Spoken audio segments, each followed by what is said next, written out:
يومك الذي تستفتحه بتلاوة القرآن، اقرأ في صباحك وجهين من القرآن، انظر إلى البركة في ذلك اليوم.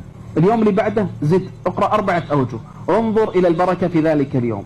اليوم اللي بعده اقرأ نصف جزء، انظر إلى البركة في ذلك اليوم. كلما قرأت أكثر تأتيك البركة أكثر، لأن الله يقول كتاب أنزلناه إليك مبارك ليدبروا آياته. كتاب مبارك، كلما ارتبطت فيه أكثر تحصل بركة أكثر. ايش معنى بركة؟ بركة يتيسر أمرك، يتيسر أمرك، تفتح لك أبواب، وما يفعله غيرك في أسبوع تفعله أنت في يوم. في كل سجدة أطلب الله هذا. اللهم اجعل القرآن ربيع قلبي، واطلبها بصدق، وسترى كيف تكون القرآن ربيع قلبك. يفتح الله عليك من كنوز المعارف والمفاهيم ما فيه بركة عظيمة، ومفاهيم في القرآن وجوانب قد لا توجد حتى في كتب التفسير من جوانب التدبر، لأن الله سبحانه وتعالى جعل القرآن العظيم ربيع قلبك.